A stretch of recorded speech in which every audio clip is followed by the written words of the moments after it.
baby. Raising hell today, okay? Bring the juice today, brother. Let's get it. You're going to be standing right next to me, man? Let's go. Do what we do now. Let's go, boys. Let's go. Let's do our thing now. Take off, kid. Take off, kid. Run.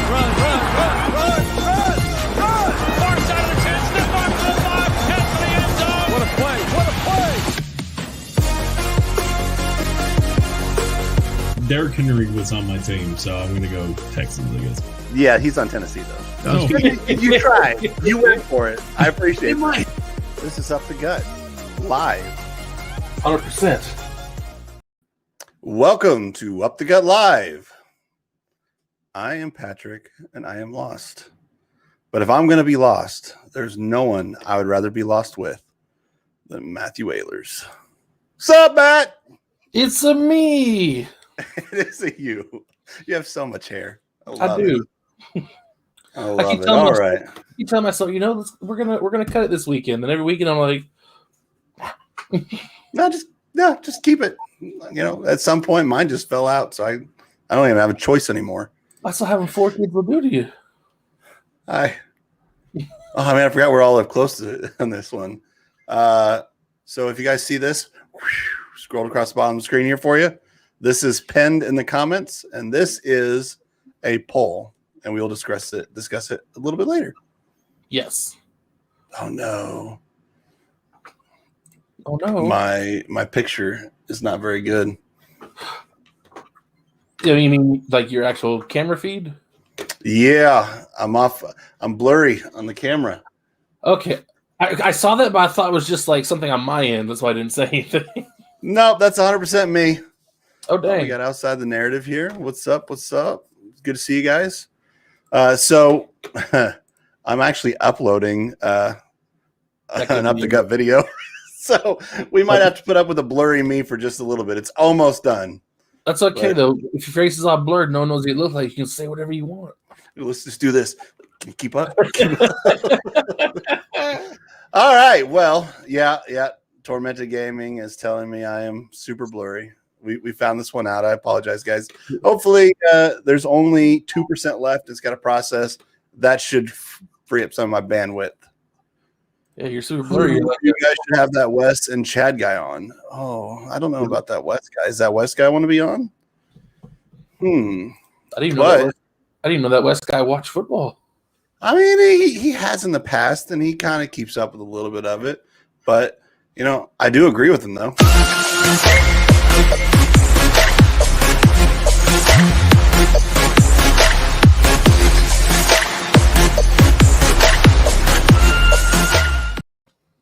So it was really pretty funny. I was watching backstage after I hit that, right? And Chad took a huge bite of dinner. So welcome, Chad, the Juiced Up Ogre. Here, we're gonna switch this so I can see you. What's up, Chad? Oh yeah, we missed you last week. It's good to have you back, though. Yeah, it's good to be back. I tell you, every once in a while, you get a little scatterbrained and got more.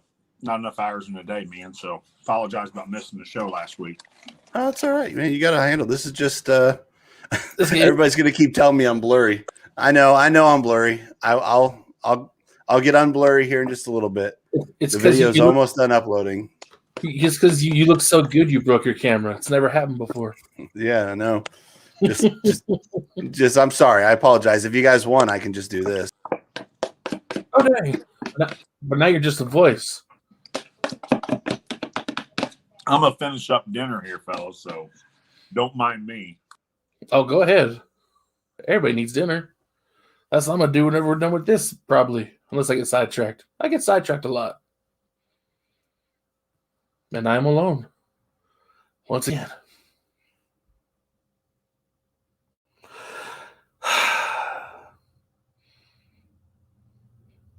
Anywho, though, we got a good show today. We're gonna rank coaches today. You ready for that, Chad? Man, I'm not ready. I've got my top 5. That's about it. I mean, I might honestly, top 10. I might get a top 10 out of me. That's the best part. Honestly, like that big middle chunk is the hardest part because they're all pretty interchangeable at that point. You're just throwing them out. And then the bottom chunk is just all the coaches that haven't started their job yet, honestly. Yeah, that or just the top. I mean, we could do a top 5, and the bottom 5 would be fine with me. Except for what's his name that took the Jets jobs? Is it Saleh? Robert Is it Saleh? Saleh? I think so. That's what I'm going to say. I put him on the top of the pile of all the new head coaches because I think he's going to do a good job because I've seen what he's done with the defense. I'm not positive. No, he didn't even beat out. He beat out some of the old head coaches on my list. Again, the only reason I didn't put him that high is because I haven't seen what he can do when he has all the responsibility. So yeah, I have faith in him though. So and there's some coaches that I really don't like. In fact, my very last coach is coached for a year at least. The very worst coach. So I have invited Wes into the show. I sent him an email. So if he shows up, he shows up. That's Wes from Outside the Narrative, which is Saturday mornings at 10:30. Sometimes I'm there. Sometimes there's Cooking with Chad. It's amazing. That's the first I heard of this. Oh, you didn't get us? Oh man, check out. Well, I don't know. You might be sleeping or working at 10:30 on a Saturday morning. Usually sleeping, yeah. But yeah, if you catch it, I was working last week, so I just tuned in every once in a while, and I just would drop in, and Chad's cooking. It was great. Best part of the show. Man, when you're on a podcast on a Saturday, you work a ton of hours through the week. You got a bunch of stuff to get done, man. Just like last Wednesday, man. Too much stuff, not enough hours to get it done. So, well, hey, next week I might I might make some sushi rolls. You know what I'm saying? I might do something a little bit better than a roast. Better than. Hey, I'm down. I can't wait. I can't wait for it. That was the highlight. Boy. So anybody drinking anything special tonight? No, I had a blizzard from Dairy Queen earlier, but I finished that before we got started. I have Duke bourbon and Breckenridge vanilla porter. Both delicious. Is the Duke better than the Bradshaw? The Duke and the Bradshaw are pretty equivalent. I'd probably rather have the Duke, but they actually both come from the same distillery.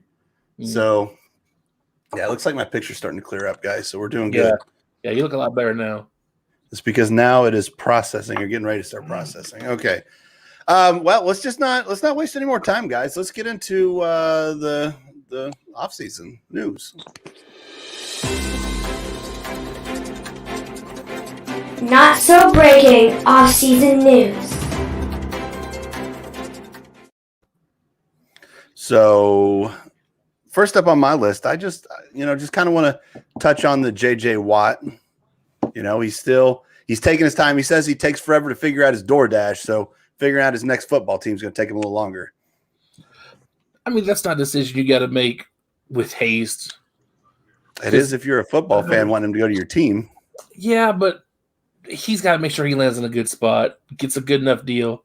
I don't think he's going to ask for a ton of money because I think he knows he only has so many years left. Mm-hmm.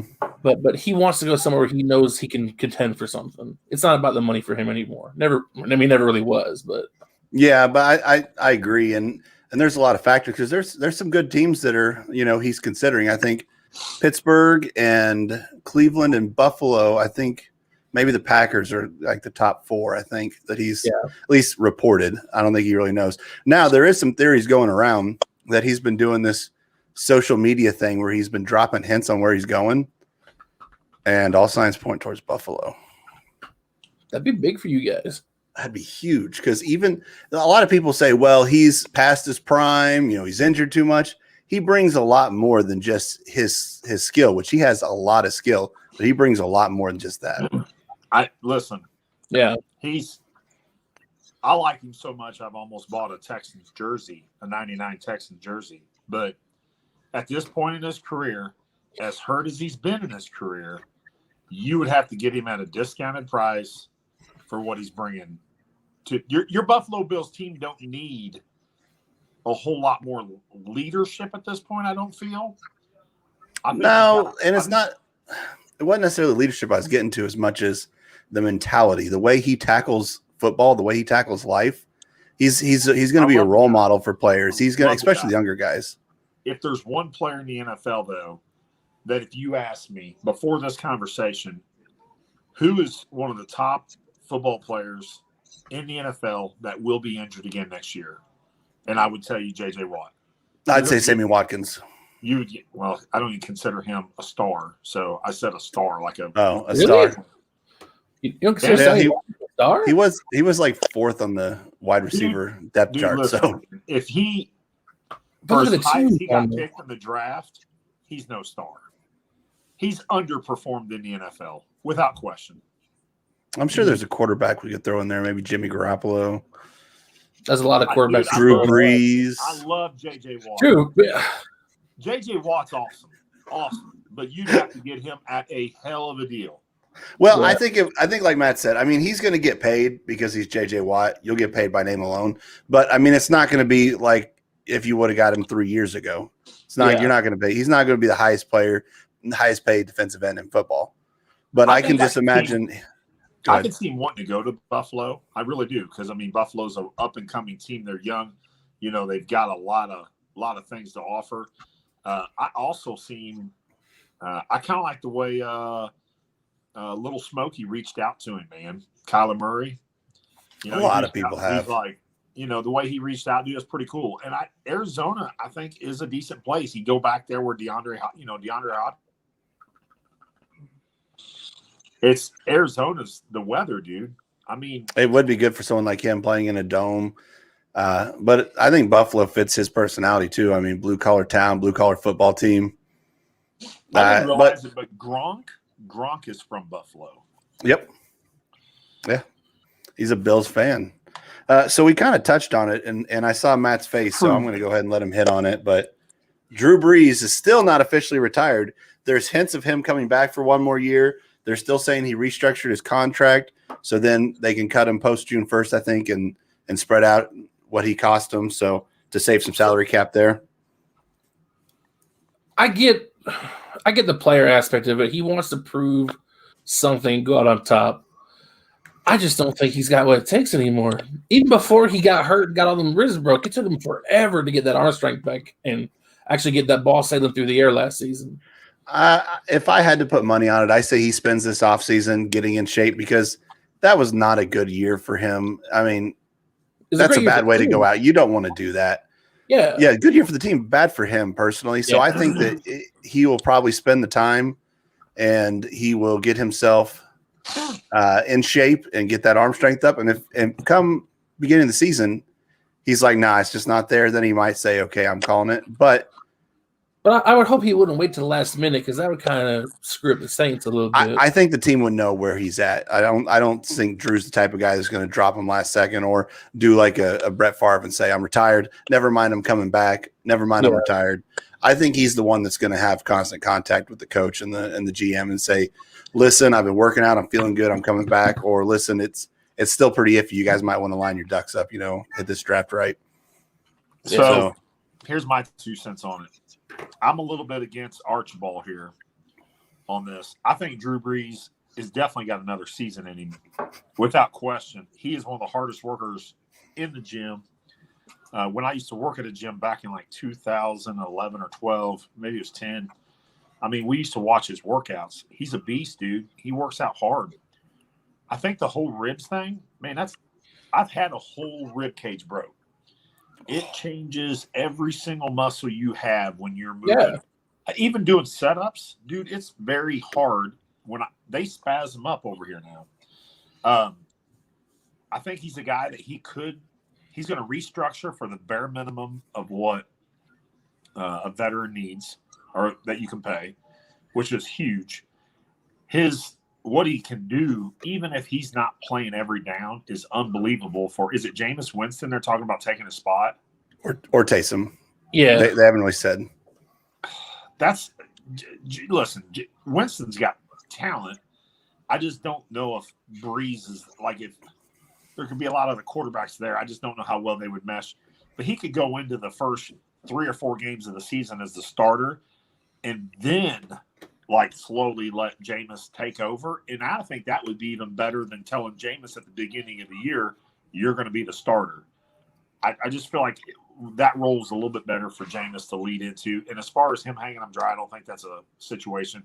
I think even if he got paid You could pay that dude the bare minimum of what the veterans make. I think it was like $900,000. Maybe I'm not sure. But dude, you could pay him that and never let him take a hike. It is worth it to have him on the sideline. Yeah, without question.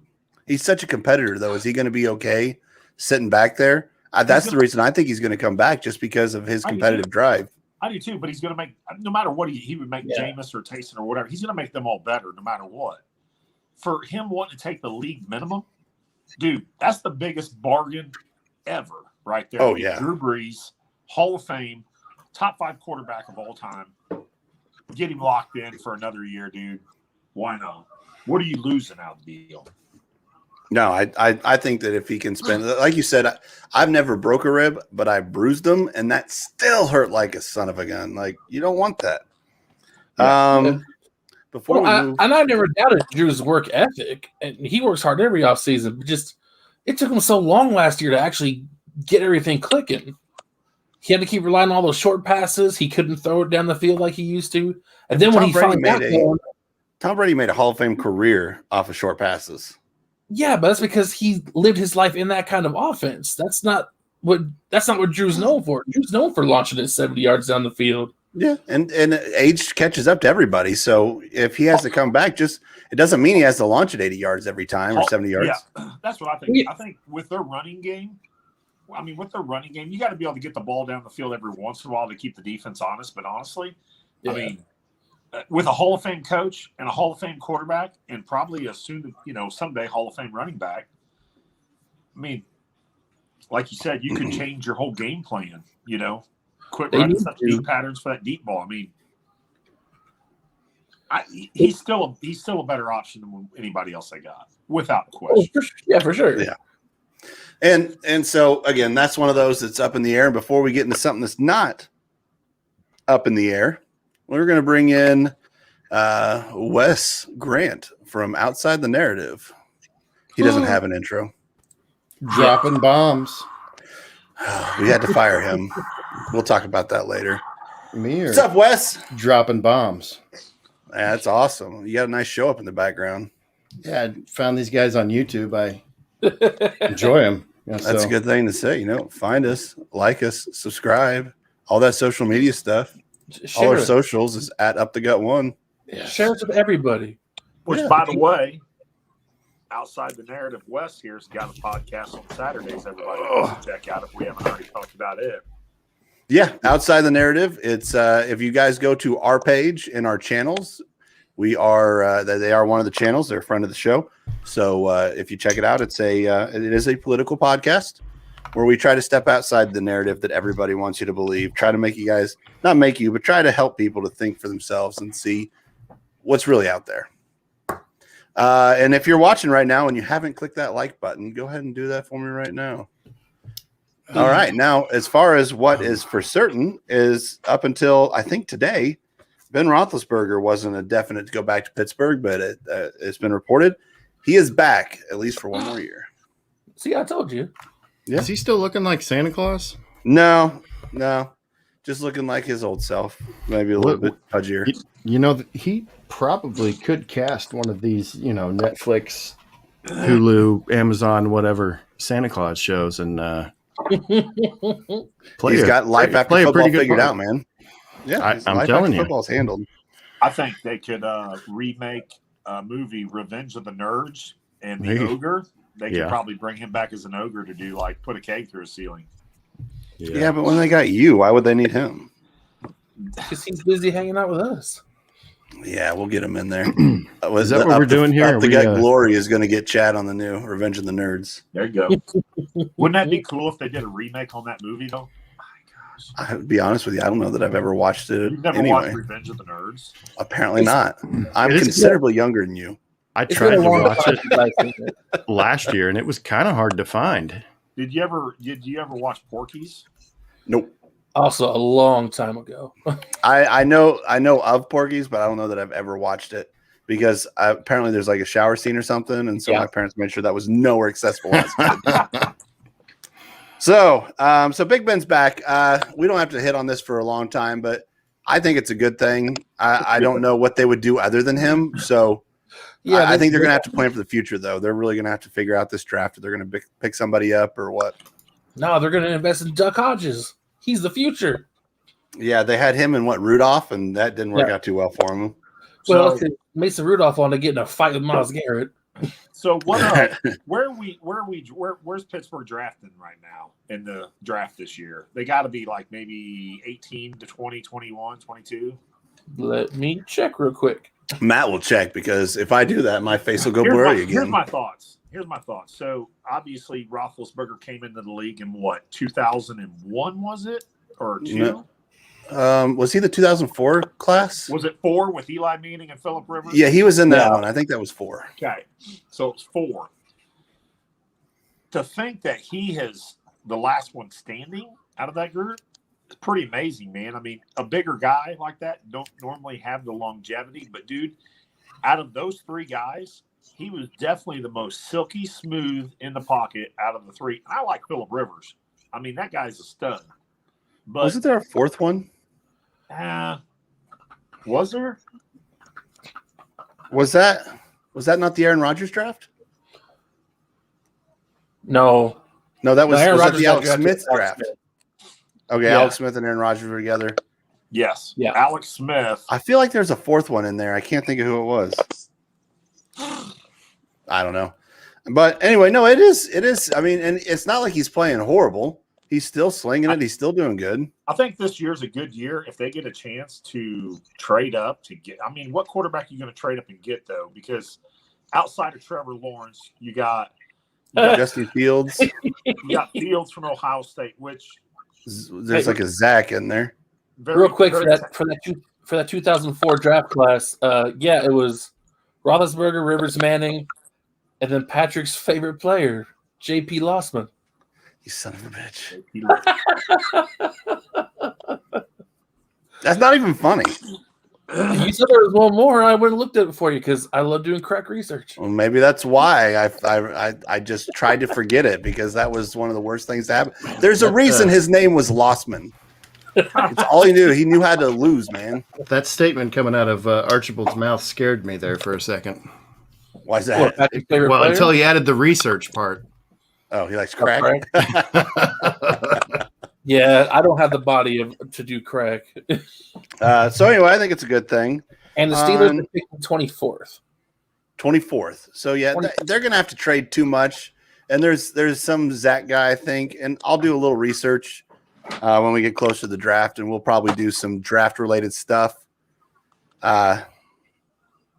I'll be right back. Everybody just left us. Boom. Anyway, so but we'll do that and we'll figure out who needs to go where. But while we're on the topic of quarterbacks, I got 3 of them I want to talk about. Ooh. Shaun Watson, he has approved trades to Miami and 2 other teams. I forget who they were now, but I think he has a no trade clause, but he's approved. Oh, Chad's back. Well, I think Chad's back. Because Houston's been telling everybody that they're not getting rid of him. Did they finally change their mind? No, I don't know if Houston has. It's just he came out and said he is willing to go to one of 3 teams. And so, are we doing this, Chad? Do you think he's gone? Do you think he stays? Oh, Houston won't get rid of him. He's the only good player they have on offense left. They're not getting rid of him. I think they should. I do too. They I should. agree. Here's why. Houston's hard-headed and doomed for failure, so they're not going to. Well, I think Chad's going to say exactly what I think, so I'll let Chad take the floor. Here's my thing. This whole time I thought, why in the world is any team going to allow a player like this to dictate their future and his future when they've got a huge contract in place? And I really kind of felt like in the lines of like he's being a wine baby. But honestly, I watched a little thing last night, and I don't really ever fall for a lot of the stuff ESPN tries to bring to the table. But that organization has really went down, man. It really has. I mean, that owner, listen, that owner, when he made a comment last year about you can't let the inmates run the jail cell, dude, yeah, that is terrible, dude. I don't care who you are. whether or not is it true in the jail cell? Yeah, you can't let inmates run a jail, but we're not in a jail. We're in a professional football league in a team. And when they asked Deshaun Watson to comment on that at that time, he kept his cool. He was like, he just said, I don't want to comment about that. He was very respectful. I feel like he's been respectful this whole time. I think he's made it clear to him, look, I'm not going to be here for you guys long term now with him there. In other players left. They traded a guy to the Seahawks like within 10 days after that. Yep. Now, here's my thought. You can be like, no, we're not going to trade you. Just deal with it. But that guy, at this point, that organization's never going to turn the leaf. It's never going to flip over and produce because right now there's too much cancer in the organization. Why not get rid of a guy that does not want to play one more down for you and get 2 or 3 first-round draft picks for this guy? There it is. Dude, to them, this is a lottery right now. Now, I'm not saying a happy, healthy Watson isn't better than 3 first rounds. He's an amazing quarterback, but at this point, he don't want to play for your organization. He's not going to give you 100% no matter what you say. He's not going to get hurt on the field. He's not – dude, you got rid of his best wide receiver. What's the guy supposed to – and then J.J. Watt wants out too? Dude, there's something going on in there in that culture. There's no doubt about it. Bill O'Brien, dude. He was horrible. They gave him full reins. I mean, Watson. He tanked that team. I stand behind Watson on this, man. Give him the trade. These players only get so long. But yeah, you get the money. Sometimes it's not the money, dude. You got to enjoy your job and where you're at and what you do. And you honestly, I get it. You signed a contract, but they would be better off at this point to get 3 first-round draft picks. They could get 2 first-round draft picks and probably a second. Mm-hmm. Dude, no, and I think that's what they should do because, I mean, I don't even think they should get 2 because I just don't have faith in him right now. But if you can get 2 or 3 first-round draft picks, you're probably not going to get your quarterback this next year. So you draft some good defensive players, maybe a good wide receiver, whatever you're going to do, whatever you're dictated by your position. And then come next year, you're probably not going to do great. Maybe you do. But if you don't do great, then maybe that's when you get your quarterback, and you'll probably have 2 first-round draft picks. So even if you're really good, you can trade into that position to get your guy. Now, if I don't follow college enough to know, but I think this sets up Houston better for the future than keeping Deshaun, who, like Chad says, isn't happy. It does. And I never said that it didn't make sense to make the deal. I'm just saying Houston's management and front office are all stubborn and hard-headed, and they won't let him go. Well, they already let everybody else go. Yep, they let everybody else go. Let's just start fresh. Wipe the slate clean. It sounds like there was a lot of communication problems. Like they told Deshaun Watson he could help pick the head coach. Never happened. Go, Wes. Go. I got nothing. Wes, say that. I got nothing. He's in the zone. Anyway, so I think we're pretty much on the same page. They should go. I think he will. And another one that I didn't really plan on talking about, but Russell Wilson, I guess there's news that they may trade him. And I think like 23 teams have looked to see what they had to give. Sure, why not? Oh, yeah. He's a top 5 quarterback. There's a lot of teams that would benefit by having him on their roster. Yeah, we think that Deshaun Watson's a top 5 too, though. Goes into these decisions. You know, what is the ultimate give and take that the teams and coaches and management uses to decide, do we keep this player? Do we trade him? What are they worth to us?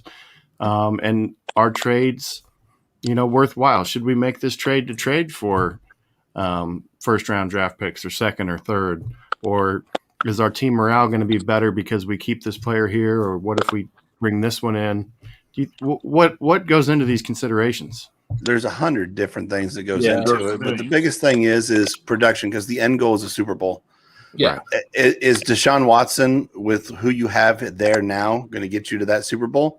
No. Probably not. So wouldn't it be better to start young, because you're going to have to pay him? So if you take now, you get these draft picks, you don't have to pay them for 5 years. You could have a team, if you draft properly, that can contend for Super Bowls for at least 3-4 years before you got to worry about paying everybody.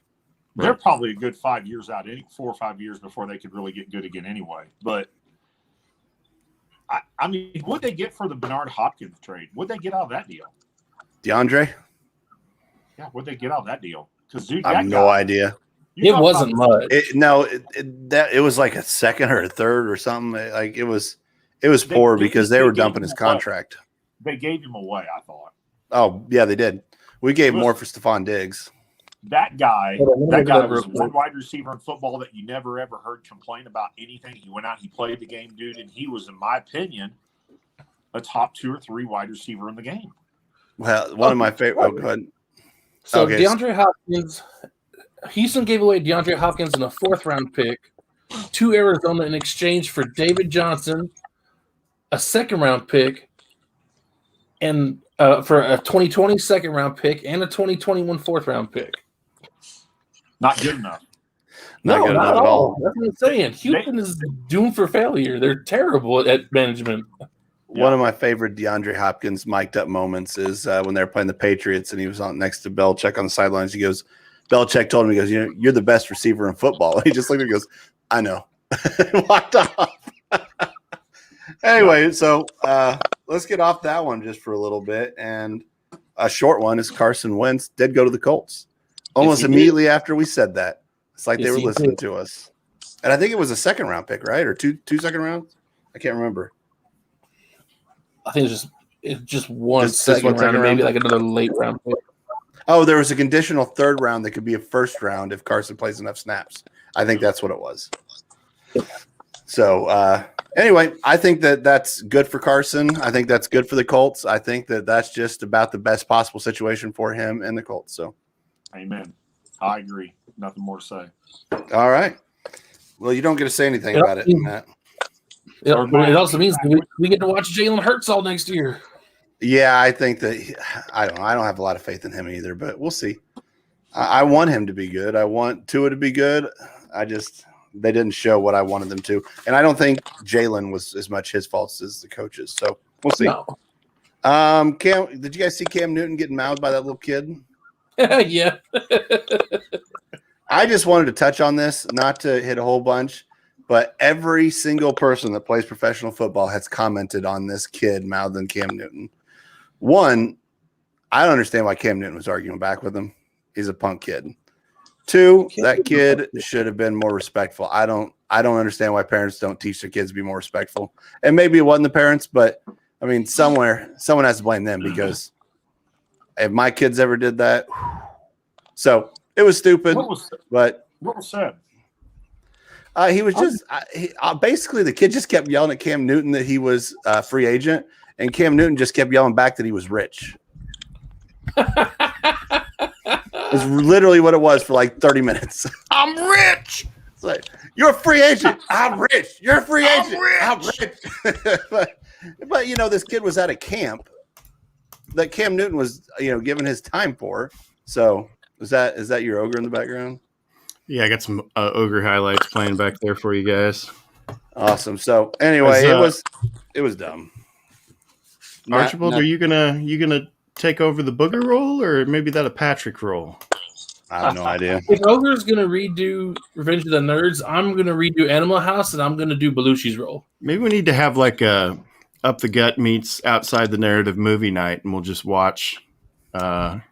Just live commentary on some movie. Yeah, Revenge of the Nerds. We'll start with. I'm down with that. I love watching movies. What do the people think?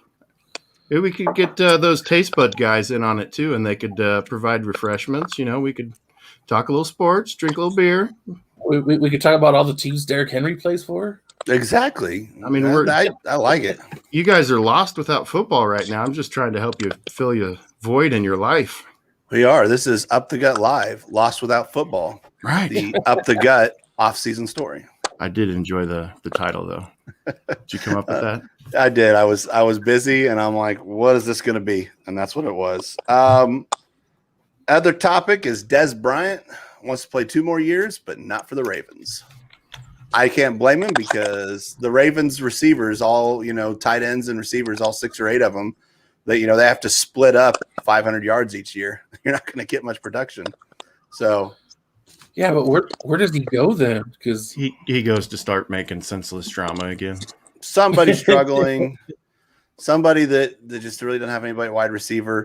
He's not. I mean, I think he's gotten better over the years, but he's not necessarily that role model that you want. And he hasn't really been very productive because he had 2 years off. So yeah, I don't know. Maybe he goes to like San Diego or something. I don't know. Maybe if he does one of those off-season videos like T.O. did, where T.O. didn't have a shirt on and T.O. was doing setups nonstop. And here's the difference, dude. T.O., in my opinion, was he was a star, man. He had a problem catching the ball sometimes. I think Des Bryant has a problem catching the ball sometimes. I think Des Bryant has a problem with running full routes too. He's the type that won't run full off if the ball's not going to him. No. Yeah. And so Des Bryant has a place on a team somewhere in the league, yes, but I wouldn't give a lot for him.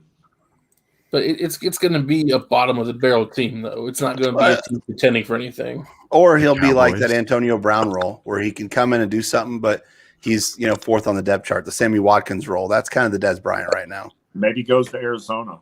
I don't know. Possibly. I mean, they'll smoke it up. A lot of talk about him wanting or maybe going to the Cowboys. Is that something you think happened? They're the ones that got rid of him in the first place. Yeah, I don't think so. He wants his redemption. Jerry Jones don't want it, and he's the one. He's control of everything down there in Dallas. I mean, if anybody can make him better, it's Mike McCarthy. Ha! Anyway, we'll get into the rank in that one because I'm interested to see if Mike McCarthy isn't 32 on Ayler's list. I'm going to be upset. He's not, but that's only because I'm upset. A whole handful of coaches that haven't done anything yet, so I have to put them at the bottom of the list. No, I can make some assumptions because, like I said, I think the bottom 2 on my list might be active coaches in the NFL that have already been working. So, last thing I want to hit real quick, just go around the table. We'll go clockwise. Ayler's end up at me.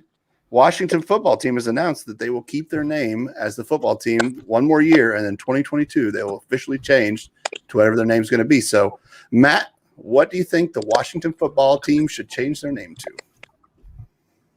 Yeah, I hit you guys out of nowhere with this. I didn't even know I was going to do it. Personally, I like the football team. I don't know why. I just think it's a cool, awesome name. We've gotten kind of used to it at this point. It's like it's just so bland. It's funny. Because who are you? We're the football team. There's 31 other ones, but we're the football team. I dropped this on Westball. Oh, no, you hang on. Let me. All right, Chad, what do you got? Stay back. Man, I could come up with a lot of different things right now, but in the end, you got to watch what you name your football team these days completely, which kind of falls in line with Wes's show Outside the Narrative. Yep. You could say the Gridiron Savages. You could call them a lot of things. The Pigskins. In the end, man, I think the best thing they could do right now is maybe try to get a fan voting going on for their fans, because I feel like, man. Well, they're working with the NFL and Nike to come up with a new name. Chad, let me hand you a bottle real quick here. I think you might need to. What, ready? me? Man, that bottle got big quick. See, this is something we need to practice before the show starts. I think it's funner this way. I think that Thanks, Wes. Wes. What do you got for the Washington football team? What should their name be? Man, I don't know, and I would probably tend to get a little more political into this, but we don't want to do that on this show. We want to keep it about football. Yep. But what does Washington want? What do its fans want? I mean, I think the fans want the Redskins, to be honest, and that's what I think. I think it should be the Redskins again. It won't be, but and they're already a Washington Senators, like hockey or something. Team. I mean, aren't we going through this at Kansas City? No, that's the Ottawa Senators. Oh, well, the Senators wouldn't be bad, or but what about something like really weird, like the Locomotives? What about the Swamp Monsters? It needs to be something just off the wall. The Washington Swamp Monsters. All right. Well, that fellas is your you're gonna say something? Can we get something that's similar, and more politically correct? Is that off the table, Or as far as like like the Blackfeet, I just don't know where you draw the line on Native Americans, though. I mean, Chiefs seem to be okay for the time being. Well, there's a lot of hubbub about that right now. You know, they're actively trying to fair. So we cover everybody. Let's call them the Washington Crackers. No, that won't work out. The Washington Crackers. The Washington Plantation. You really can't get into this without being. That's the thing. Like, you don't. Anybody can be offended by anything is the problem. Right. So that's why I think they never should have changed it.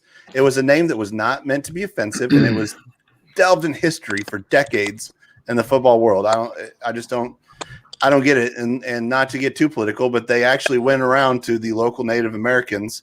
I think it was off like the Blackfoot tribe or something. Whoever they went to them, they polled them, and like 85 to 90% said, we don't care what you call the team. So what if we go? There was very few that said that they didn't like it, which is they weren't the majority. I can't point. It's Chad. Sorry.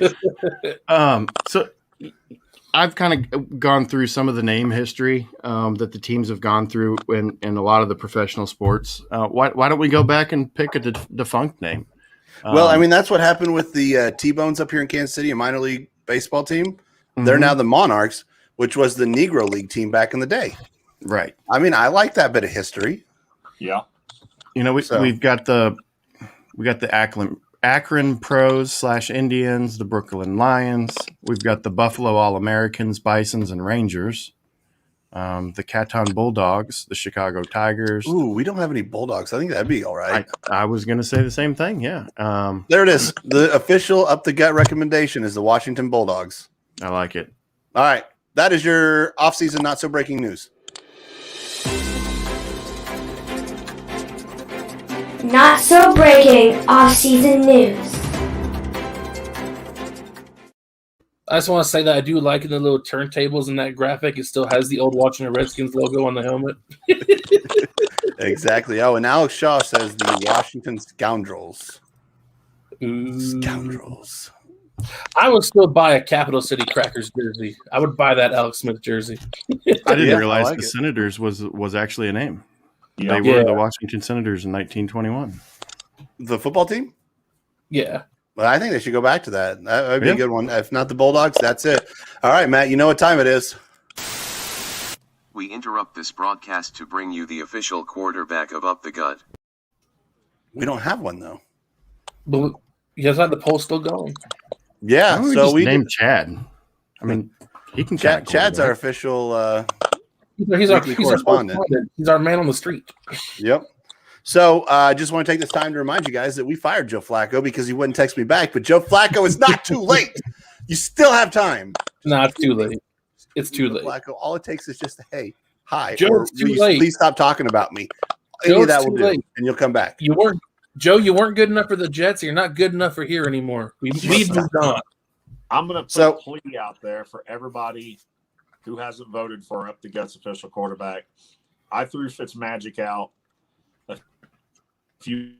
Patrick and I talked about this before the season began or during the season. No matter where that guy's gone, that guy has been a huge success. The guy is hilarious. I don't know if one of you can pull up the clip when he did the after a game. He came in looking just like what's Conor McGregor. Conor McGregor, dude, that cracks me up, man. He did one where he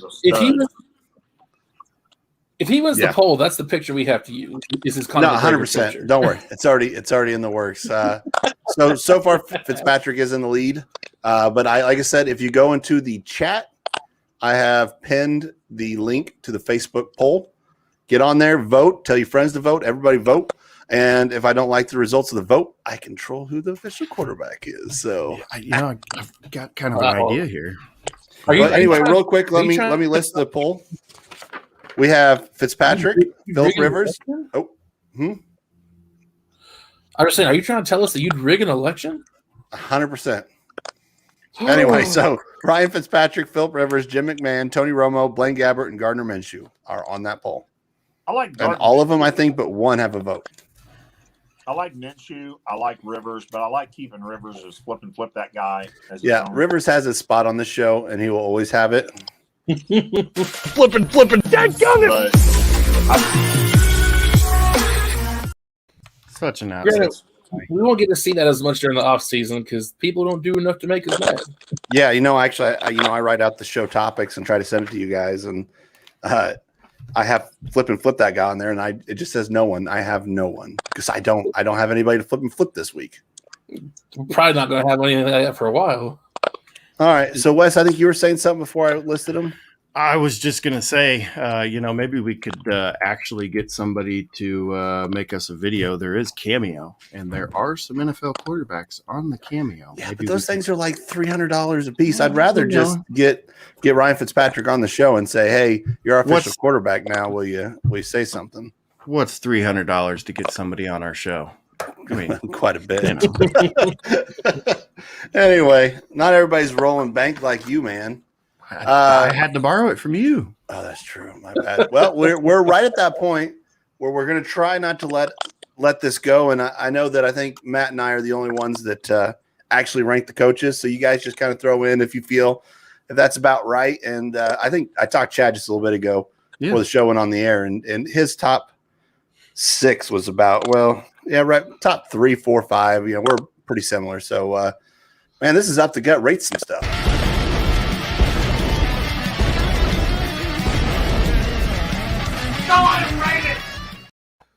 That's my favorite video so far.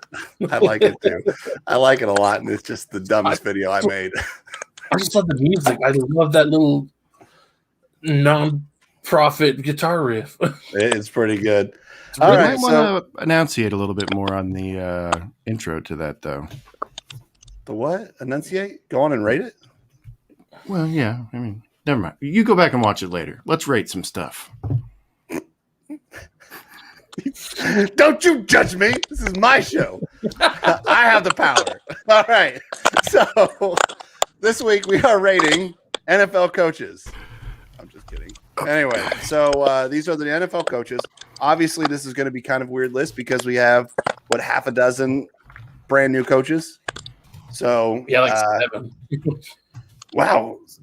Okay, well, we're going to go in. 32. Blue. So I want to start with Patrick. So I want to see this coach who's already put in some time that's at the bottom of his list. Joe Judge. I believe New York Giants coach. I just don't like what he's done with the team. Like, I don't like his personality. I don't think he's done much. He really hasn't. No.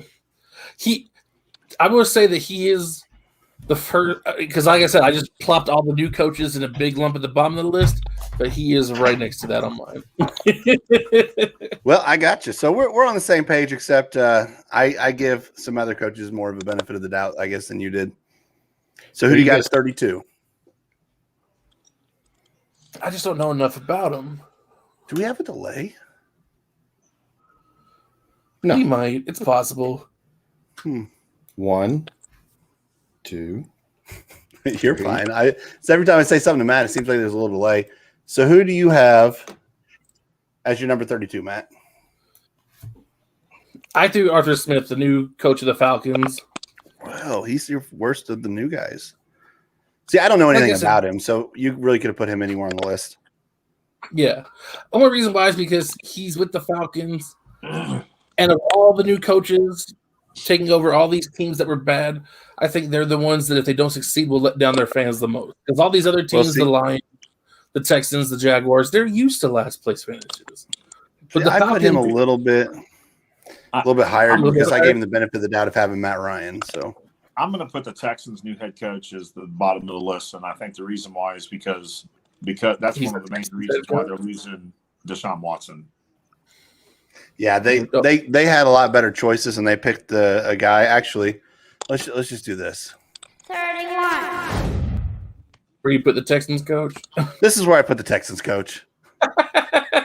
David Culley.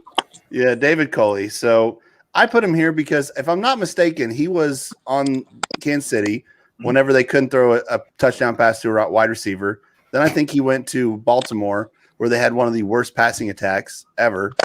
and then he got a head coaching job. Like, there's so many better candidates out there than him, I think. So that's why of the new guys, he is the worst. Nice. Here's the crazy thing. That's where I put David Culley. That's number one, man. We're on a roll already. That's one. All right. Well, what's your reasoning? And then we can. The same, because I think it's because he has too big a task ahead of him. He's trying to save a dead franchise. And I don't think he's obviously not going to fix it in 1 year, especially with the quarterback that doesn't want to play for him. So I don't see him doing big things in the year to come.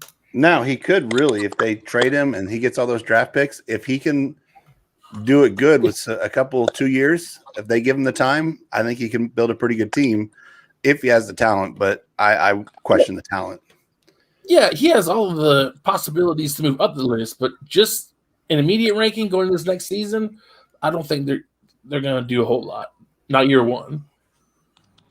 30. Took the first two, so you can have this one. This is where I put Dan Campbell, the new Lions coach. But he bites kneecaps. I put him like 5 spots higher for that alone. Biting kneecaps won't win you football games. Yeah, it might. You don't know that. You ever bit a kneecap in a football game? Not in Detroit. No, you don't know.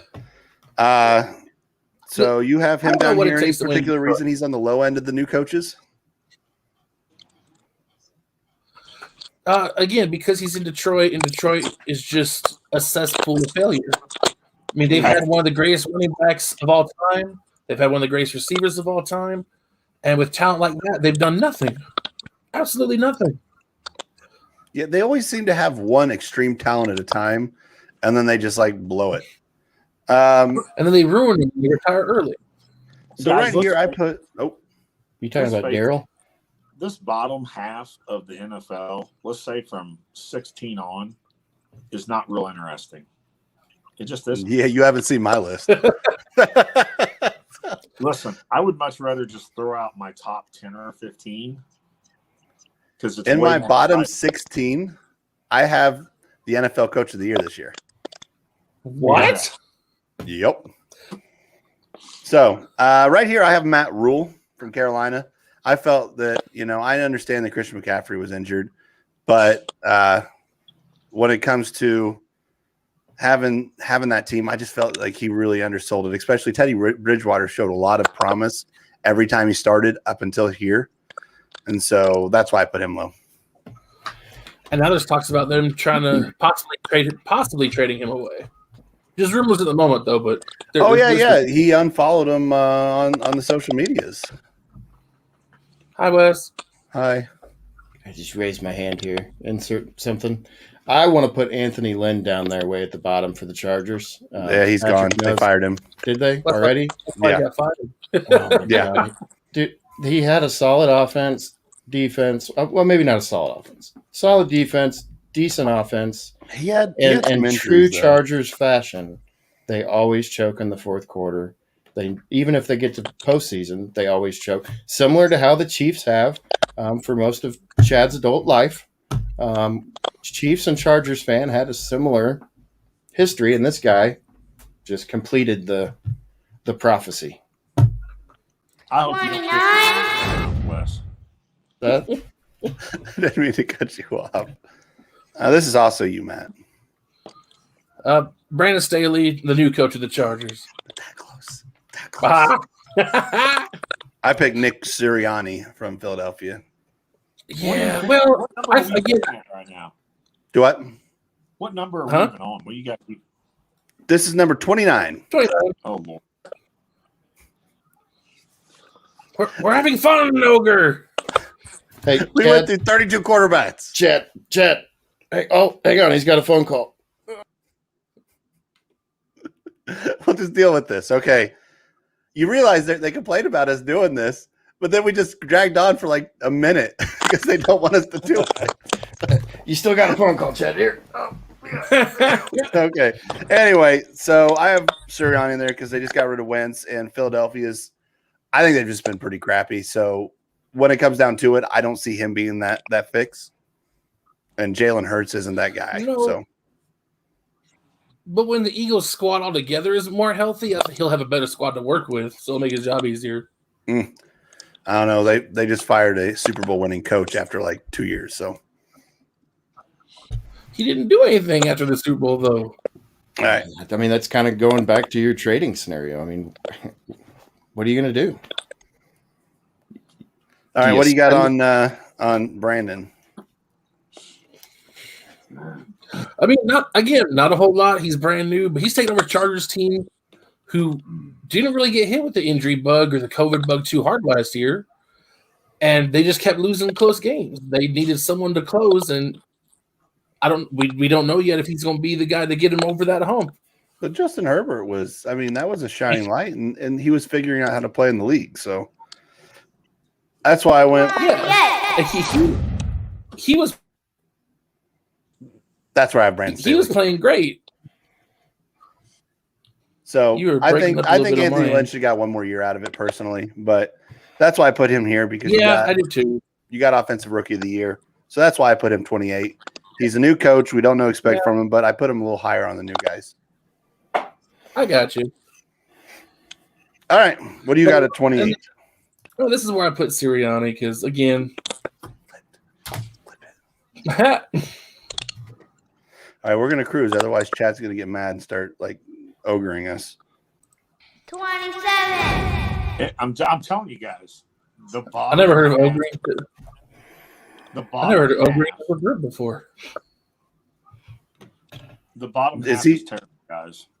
It is, but you got to do all 32. I've never been one to half-ass I don't anything. think so. I'm not gonna half-ass anything, Chad, because I have Dan Campbell because he buys kneecaps. That's the reason he's higher. I like his fire. Who do you got here, Ayler? That's where I put Urban Meyer because I don't think he had a super bunch of success as a pro head coach the last time he tried it. So I don't know if he's going to have that much success being a Jaguars coach trying to get back in the league again. 26. This is you. Robert Saleh. Wow. Woo. Okay. Again, he's never been a head coach before. That's the only reason why he's this on the list. I know he can handle the defensive end of the ball, but can he put an offense together and actually win games for the Jets? That's fair. I have Arthur Smith here, and I put him up a little higher just because he has Matt Ryan. And being a new head coach, having a very experienced quarterback is not going to hurt you. So that's why I put him higher. Yeah, true. 25. I have to keep checking my phone because I'm running on a hotspot off of it, and I want to make sure my battery doesn't die. Yeah, you just leave me in this. Who do you got for 25? Matt, did you leave us? No, I'm still here. Who do you got for 25? Joe Judge. Okay.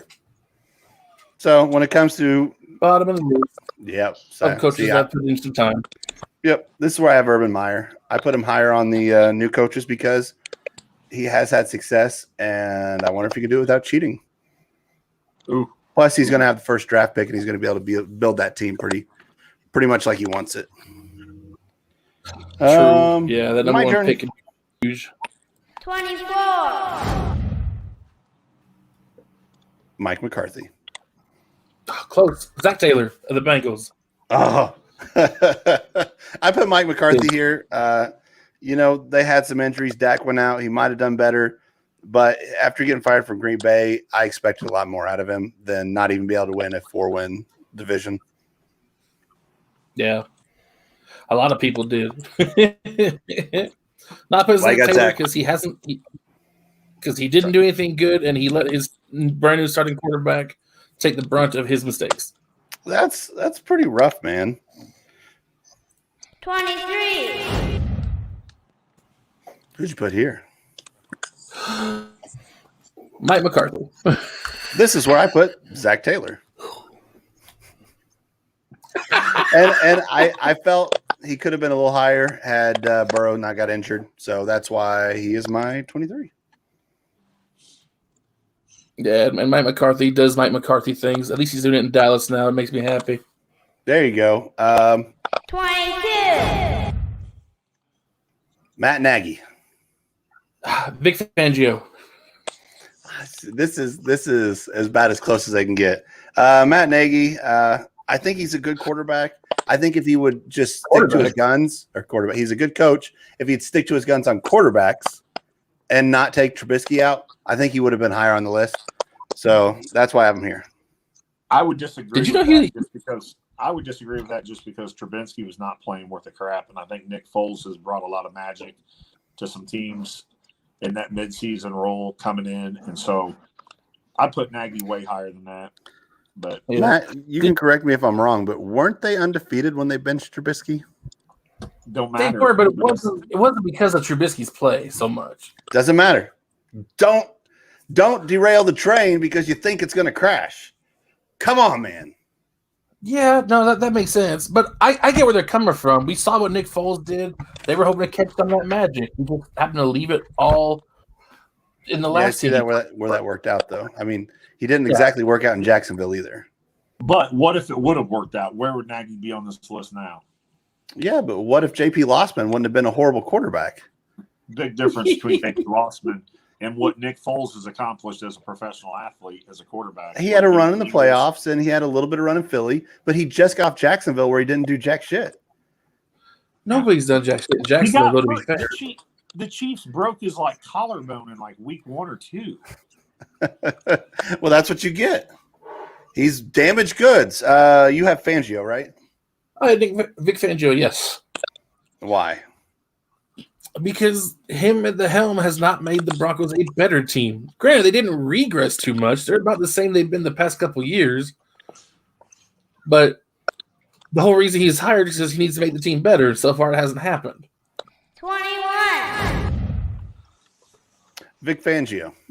Nice. Cliff Kingsbury. Wow.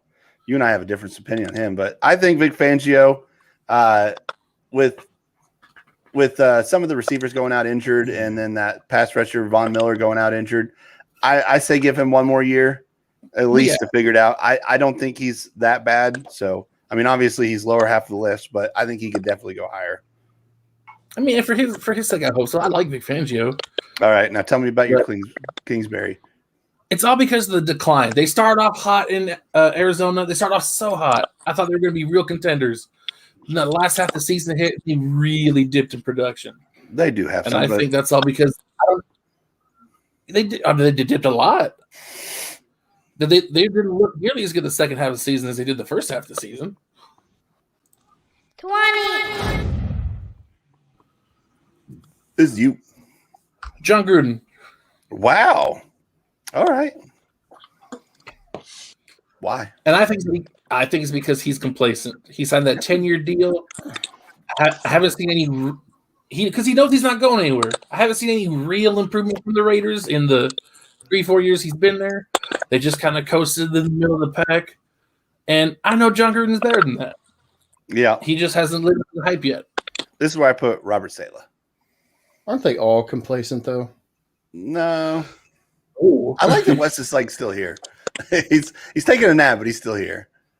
No, I think there's some that might be, and there's some that don't necessarily know how to handle being a head coach, and then there's some that are overconfident, like the Bill O'Briens, that think that they know everything and they don't. But there's some people that really work at it, and that's where you get the top people. But I think Robert Saleh, I think he's only going to climb on my list, which sucks because he's on the Jets. Maybe he'll get that Jets curse and they'll screw him over and he'll get another shot later with a good team. But with his fire, the way he motivates his team, the way he interacts with his players, I can't see them not being better. I can't see him not being a better coach. Yeah. 19. That's you. Brian Flores. Wow. Okay. Cool. Why? I have him ranked considerably higher. Only because I'm not buying the Kool-Aid because it's the Dolphins. I don't see them repeating what they did last year. I feel he did some things with that team, though. I mean, they should have been in the playoffs with the record they had. They should have been. But that was only one season. I have to see him be able to put at least a couple of those kind of seasons together. If he can give another 10-win season, he'll go up the list. This is why I put Robert. Right now, I'm holding my judgment and I'm putting him kind of in the middle of the pack for now. See, this is probably going to be my run. My next 4 are probably going to be the most surprising, probably, other than yours, putting Brian Flores here. But Ron Rivera in Washington, I just felt like for who he is, for Riverboat Ron, he should have done a lot better, and I was not impressed by the coaching there. He went through a lot, though.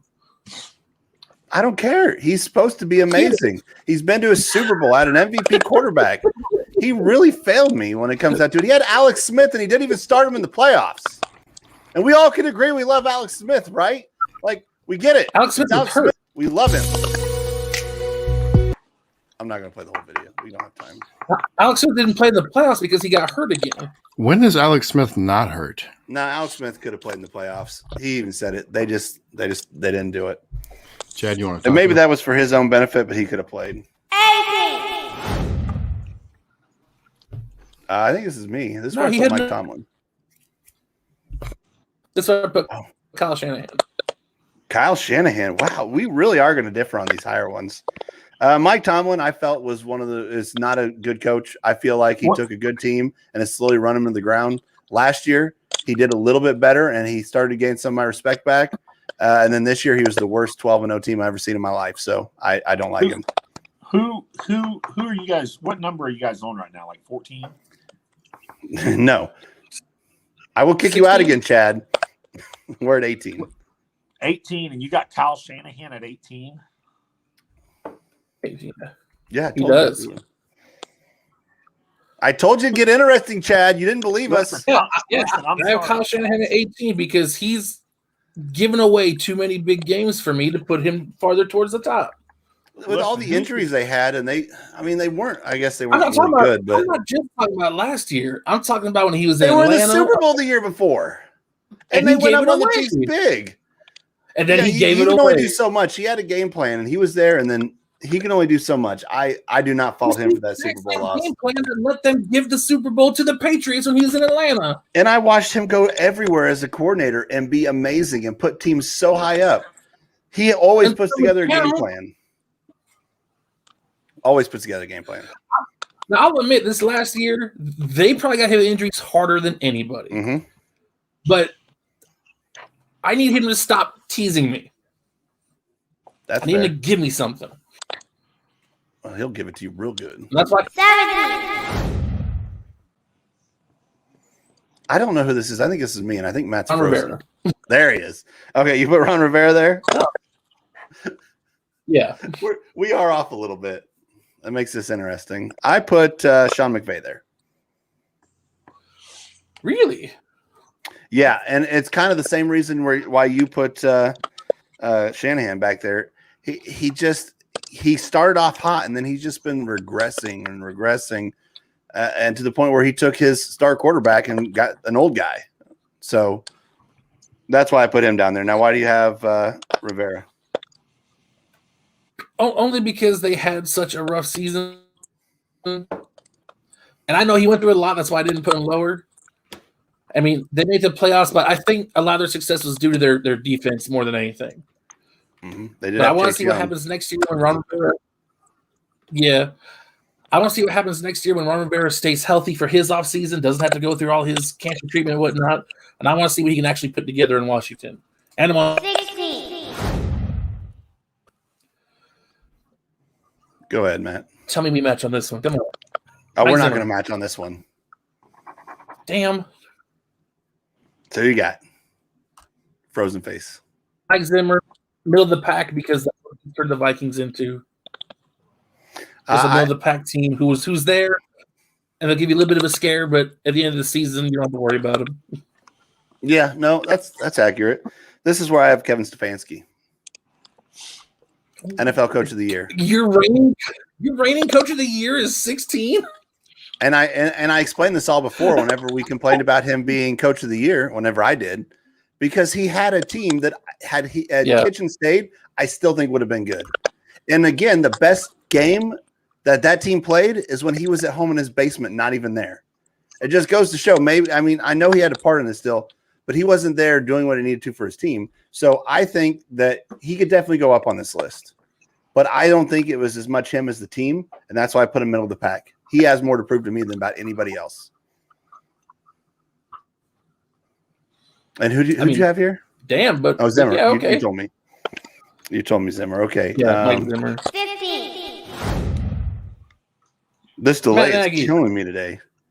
This is where we had Nagy. That's where I have Nagy, yes. This is where I have Gruden. And for similar reasons as you, I know he's better than this, but he just hasn't shown it yet. The Raiders have been on the same kind of plateau since he's got there. There hasn't been any real improvement. All right. Do you have more to – sorry.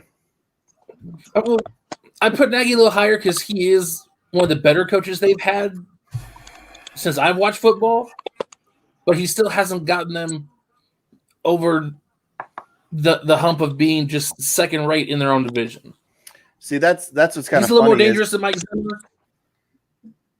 I just see that you'll rate your in-division coaches a little bit more accurate probably than I will because you see these teams twice a year. And that's like with Brian Flores. I rated him a lot higher than you did, but I see him twice a year. I know what he's doing. I see what his teams can do. I pay more attention. So I think that's kind of funny. Yeah. See, so we're at 14. 14. Just tell me when you're ready to give me I'll give my top 15 or 16. Just let me know when you're ready. Do you ever play golf and you're just enjoying a good time at golf with your buddy, and then this crew of people better than you show up behind you, and then you feel rushed to play, so you start swinging wild and you don't hit as good? This is what I feel like with Chad here. He's rushing me. You're no longer allowed to the top 32, Chad. He's rushing me. I don't like feeling rushed. This is my show. Anyway, we are on 14, I had to refresh. So I think Chad feels right now. You're playing that good game of golf with your buddies, and you got that one guy that gets a little too drunk, and he's slowing you down. That's you kicked back in your chair over there. I swear to God, you two complaining about us taking forever takes longer than the actual show does. Let us do our 32. I think it's an amazing part of the show. Anyway, so we're at 14, Chad. You said your top 16. Do you have a couple you want to throw in there? Yeah, and pardon me, I don't have names of a couple coaches. Who's the Dolphins head coach? That's Brian Flores. Okay. What about the Arizona Cardinals? That's Cliff Kingsbury. I'm not going to give him too much credit. He's got a team with a lot of young talent. So at 17, I got Tomlin. Okay. At 16, I got Nagy. Okay. And where are we at? We're at 15. I got Rivera. Okay. Yeah. We're at 14. You can go ahead and lead off the 14, pack here. I don't care what you guys say. This guy's going to make an impact. There's no longevity with this guy. And whether you want to call him Belichick's brother, but Urban Meyer will make an impact. You're going to see. Woo. Well, that's the thing. I said I put him higher on the new coaches, but I couldn't put him that high because this isn't college. So, but wow, that's pretty high for a new guy. He'll be there, man. You watch. Well, this is where I put Cliff Kingsbury. I was really high on the Cardinals team too, and they did let me down. But I do think that Kyler Murray got injured the last few games, and I think they got a shot to be pretty good. I think I'm pretty high on Kyler Murray, so that's why I put Cliff Kingsbury here. I think he's going to have a few more years of being contenders, and I think that Seattle, LA, and whoever the other team is, they're all going to kind of dip a little bit. San Francisco. So San Francisco may not dip too much. So it's going to be like San Francisco and the Arizona there. So who do you got there, Matt? Frank Wright. But no, you know what? I'm just kicking you off of this. How do you put Frank Wright that low? Because he had talent last year. They had a pretty well put together team, and they won a division, but their division wasn't super amazing. And then they go to the playoffs and just lay an egg almost. They were terrible. They won a playoff game because did we play in the first one? No, we played the first one. They played the Buffalo Bills, who were killing it. You still golden you still had to at least compete. They did. That was a tough game. They had a great defense. Phillip Rivers was obviously aging, but still playing good. I mean, who do they have at receiver there? I mean, come on. That was a good coach team. All right, let's move on. I'm mad. I was like the one guy you can't. Oh, Chad left. I don't think I put him off either. He left on his own. We have been having some connection issues today. Yeah, we are. It's been a little rough. So hold on. I think I missed one. How'd you miss? Because you just did 14. So we should have 12 left after this one, right? We're on 13, so we should have 13 left. So 13. So I had Reich at 13. Did I skip one or say one twice by accident? Oh, we did, because I missed giving you Matt Rule back farther down the list. Oh, okay. That's the one you missed. Where was Matt Rule at? Yeah. Oh, God, like 20th. Okay, cool. All Matt right. Rule was just under Vic Fangio for me. See, this is what happens when you play golf and someone rushes you.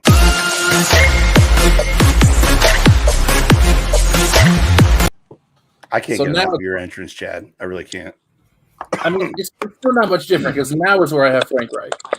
Okay, yeah, still angry. This is where I wish we would have lined up because this is where I have Matt LaFleur. At 13? Nothing. 13. Matt LaFleur. I got Matt LaFleur a little higher. I got Matt LaFleur a little higher. Not a lot higher, but a little higher. Well, I had him here because he has Aaron Rodgers, and that's going to give you some wins. But then his second, if he could come out after halftime and change a game plan, he would be way higher. But that alone has him way down here. Oh, for sure, yeah. All right, so everybody said theirs, right? Yep. Okay, so we can move on to 12. Wow. You really got to start labeling these numbers, man. I had them labeled, just I skipped a line on mine. Okay. Matt Rule is very forgettable. That's true. I mean, that's why I had him 30. Anyway, this is why I have Zimmer. For similar reasons for you, I think he's a hell of a coach. Whenever he grabbed Minnesota, Teddy Bridgewater, they were playing good. And then he just kind of floundered a little bit, but I still have faith in his coaching abilities. So then he put all his faith in the Kirk Cousins. That's why they gave him all that guaranteed money. It really does. Like, it's so weird, but you know what? If that's his guy, I mean, he was winning games with Case Keenum. Yeah, he was. Who do you got here, Matt? This is where I put Mike Vrabel. Wow. Okay. I mean, you're about there. It's hard to put anybody higher, but no, that makes sense. I like what Vrabel's done with them, but he started to become kind of predictable. And that's why the big games when he plays them against a better coach, they always outcoach him. But I like what Mike Vrabel's done in Tennessee. He's really turned them around from what they were before he showed up. Oh, definitely. And then he's doing it with Tannehill, which surprises me even more, which is probably why I have him higher. Not that I hate on Tannehill, but Tannehill is a whole new Tannehill with Vrabel. Who do you got here, Chad? At number 12, guys, I know you got him way down on your list, but I've got Gruden in there, man. He's won a Super Bowl. I know we've talked about it was with a team that he used to coach and beat, but blah, blah, blah. In the end, I think Gruden at this spot, what he's done with the Raiders, they have showed signs of being pretty tough around the league, but then they've got these games where they just blunder. But he's got a lot of young talent there. I'm not an Oakland fan by no means, but I think Gruden, maybe it's the personality with it, but I got him at 12. No, I'm not going to fault you for that one. I mean, his reputation, his pedigree alone is enough to put him there. Because of his pedigree, I expected more than what he's done. 11. It's coming, I think. I mean, I hope not, but it's coming. 11. Because he's in your division. Who you got, Chad, for 11? I got Frank Wright. I like him. No, I like him. I think he could move up the list. But the people I got in front of him, I can't move him up ahead of any of the guys I got in front of him. That's kind of how I felt. See, the way I do the list, I start at number 1, and then I just start dropping them in as I see how they do. And I think I might have moved him around a little bit. But here at 11, I have Brian Flores because of how Miami did. Because Miami was poor the year before. And then they were just – I think his biggest mistake, I probably would even put him higher, but he just should have stuck with Fitzpatrick and not done the whole 2 experiment. I understand why he did it, but it didn't work out. So, but I think that team was a well-coached team. They were not the Miami that I've seen before. I mean, they gave me fits. We beat them twice, thank goodness, but it wasn't ever easy. And they beat some good teams too. So that's why I have him there. Who you have, Matt? This is why I put Stefanski. Reigning coach of the year, you put him here? Yes, I put him at 11. Maybe we I've should said all circle I have to back say to about that him. later. I think it's more. Do what? I thought we were on number 10, Matt, not 11. No, we're on 11. No, this is 11. Okay, my bad. But no, this is where I put Stefanski. He's just inside my top 10. But I like what he's done to Cleveland. And I think maybe it's just because of the shock that I haven't seen anyone do well in Cleveland yet as a head coach. He could move down the list. We'll see what happens next year. But I saw it coming before he ever coached a game, though. It was set up to happen. You did. Anyway, Chad, did you have it 11 then, other than Frank Wright?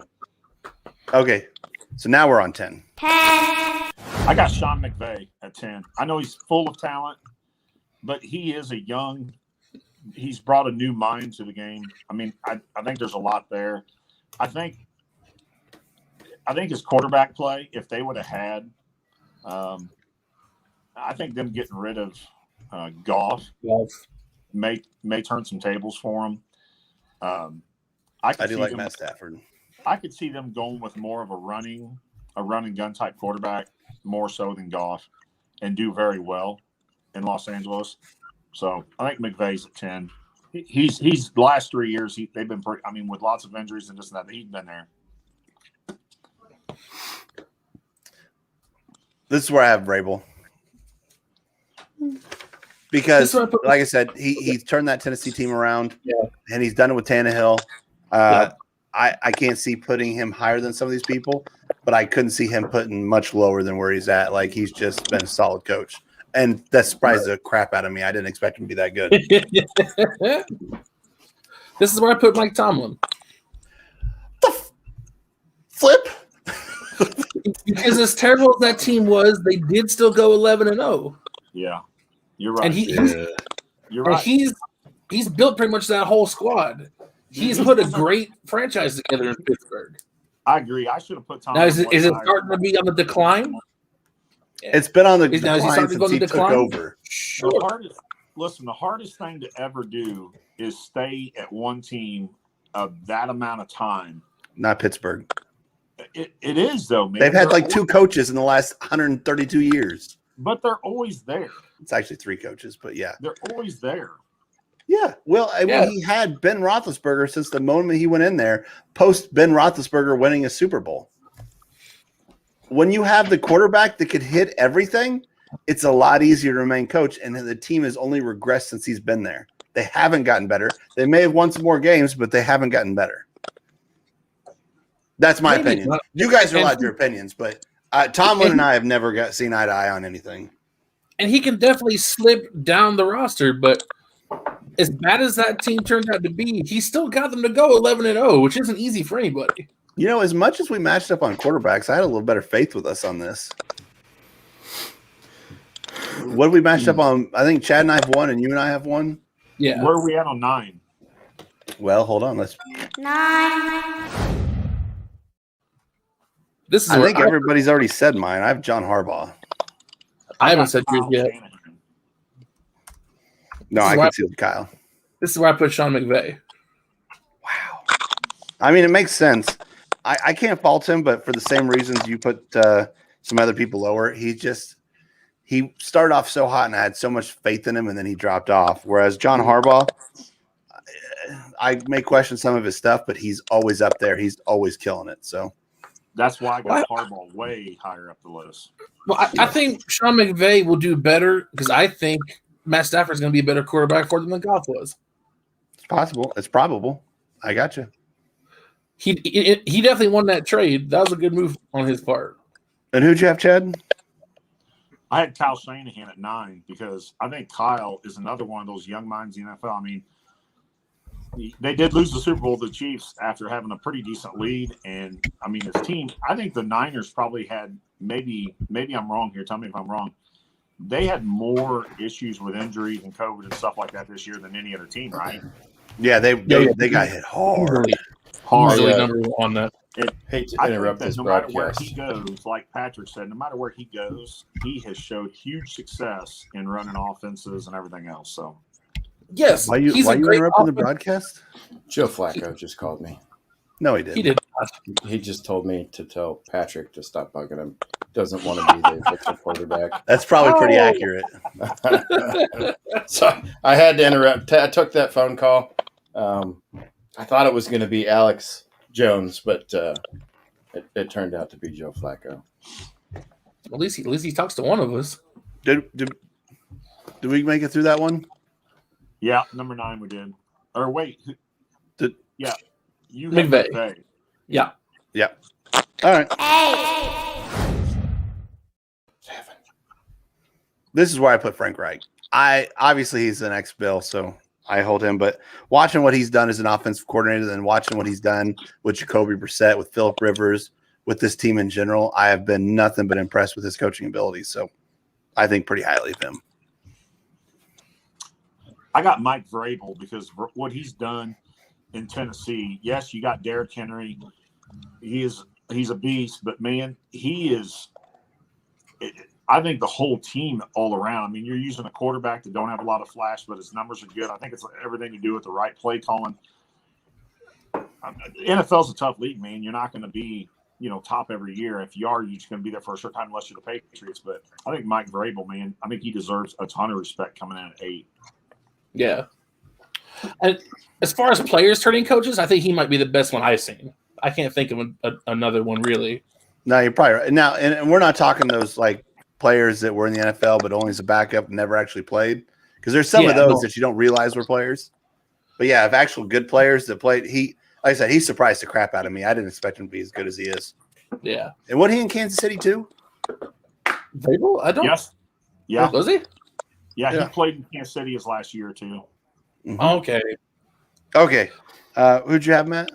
This is where I put LaFleur back down at 8th. Yeah. And I really wanted to put him higher, but he doesn't deserve it. I would talk about being a homer, but wait till you see where I put McDermott. So we might actually. Well, no, we won't. We won't match on Sean McDermott. We'll be close though. We might. I can feel it. Okay. But no. And no, if I was a homer, I'd have put him at like number 2. But no, yeah, he's terrible at halftime adjustments. Once you get him figured out, he's so easy to beat. He can't make adjustments that you need. But he did come in and turn that offense around from what Mike McCarthy was trying to destroy. So he fixed 7. Honestly, try to time those better. I really do. Did you freeze, Matt? Oh, there you are. Okay. You interrupted me. I didn't mean to. I thought you were done. I tried to time it better. Try to flow. You finish? Yeah, I'm done. Okay. Who do you have, Chad? 7. Number 7, I've got Pete Carroll. Ooh. I've got Pete Carroll. Look, you guys matched up. I have Kyle Shanahan. And for the reasons I said, everywhere he's been a really good he puts together good game plans, and I think that he's done some pretty good things there in San Francisco. So I like I said, big fan, like how he's at. And I'm not a fan of Pete Carroll, never was, but I've become more of a fan. When he first got into the NFL with the Seattle, I mean, he had one heck of a defense and offense, and I thought he was, I don't know, I wasn't a fan of him at USC, but I've learned to give a great deal of respect because they're always competitive year after year after year, and they've lost the Legion of Boom. I mean, yeah, I probably got him too low on the list, to be honest, at 7, but I agree. Matt, you want to say your piece on Pete Carroll? I like most of the decision making, and he always has the team contending. But for some reason lately, he just can't figure out an offensive line that works, and I don't know why. But that's honestly the only real weakness of Seattle is their offensive line play is trash. If they could just get that tightened up, they'd be real contenders every year. 6. Pete Carroll. And for everything you guys said, like chat said, I do not like him necessarily, but I can't doubt what he's done there. I mean, he's put together a good team and he's coached up a good team. So I'm not going to, I can't see putting him anywhere else. Kind of like the way we had Tom Brady at 6, kind of like where I had to put Bill Belichick on my list. At some point, you have to acknowledge what's happened, whether you like it or not. Yeah. There'll always be a couple of things I can't forgive him for. The whole cheating scandal at USC, passing it on the one. Yeah, that wasn't the best. But other than that, he's done, honestly, nothing but good things since he got there. And that's why I have him a 6. All right, what do you guys got at 6? Matt? I have John Harbaugh. I hope you and Chad match. No. I've got Sean McDermott. Oh. Listen, McDermott's done a ton. Listen, he's done a ton. I mean, he's taken, a top 3 quarterback. He's got a top 3 quarterback, though, like you mentioned with Tomlin and Roethlisberger. They brought in Diggs, one of the best wide receivers, this year, probably considered the best wide receiver. But it's only because of Allen throwing him the ball, too.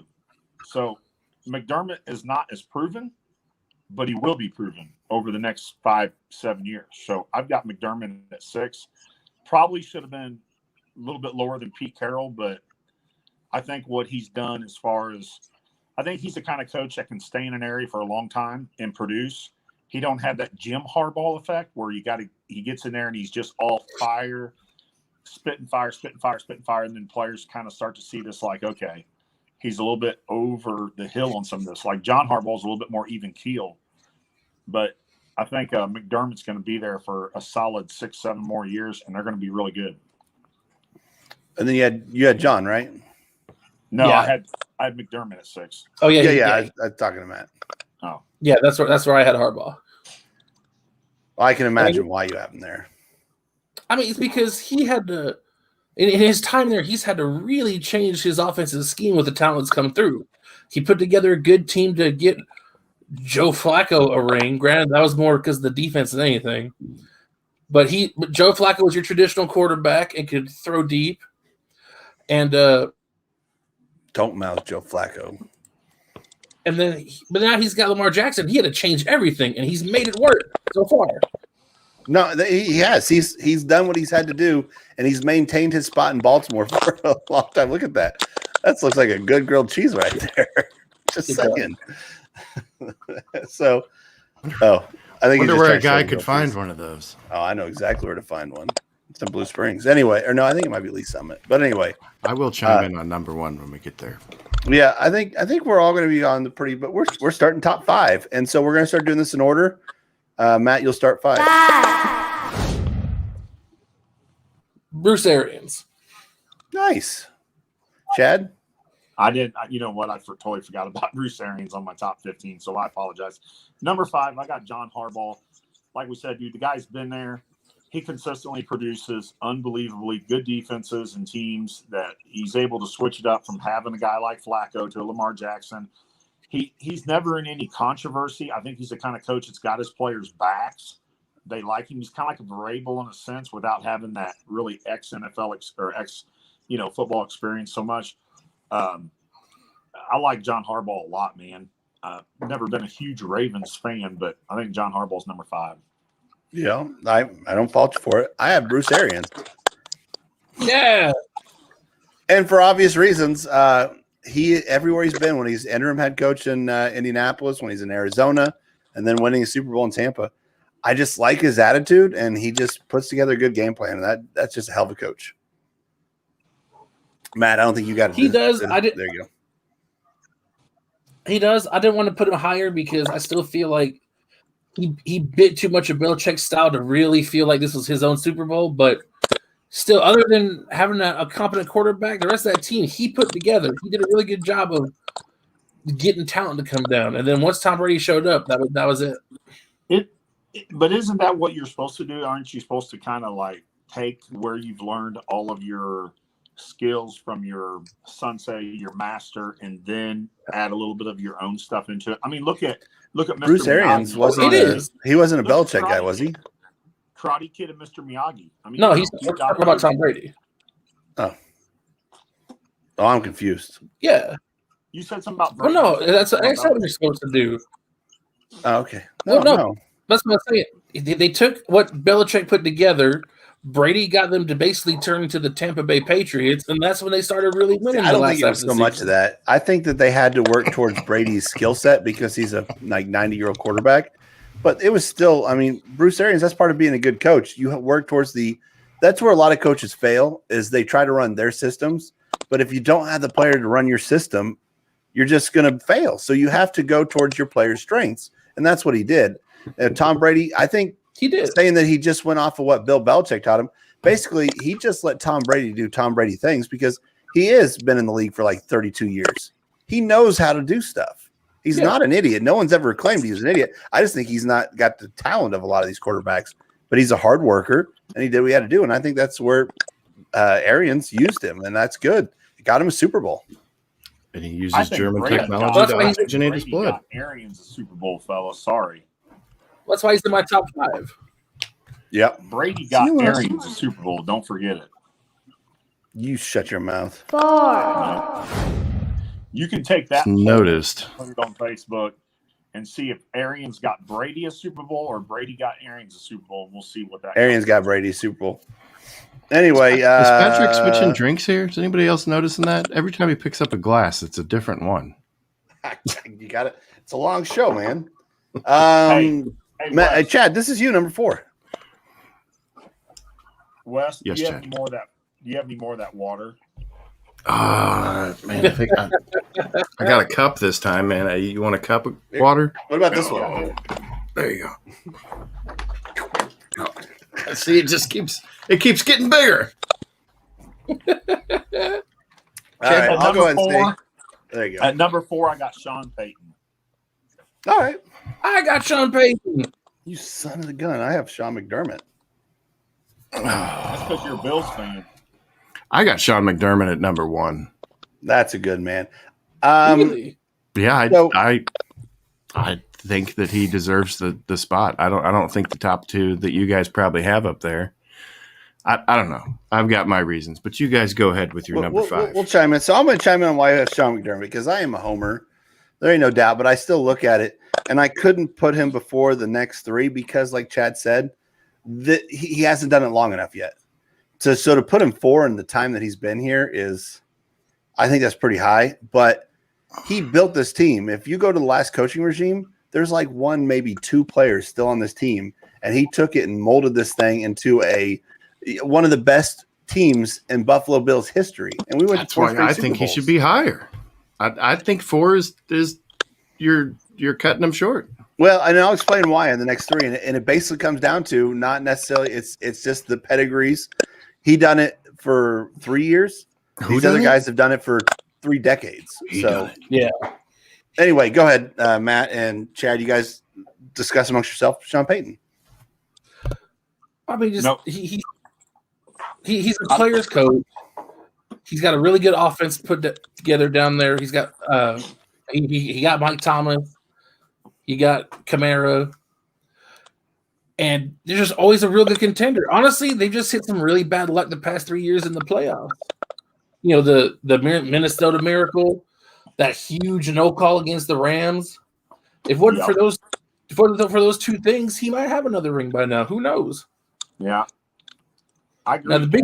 Now, the only shit stain on his record is really Bountygate. Yeah, Bountygate. I mean, and that's not really on Peyton as much as it was Greg Williams. And that was going on in every team.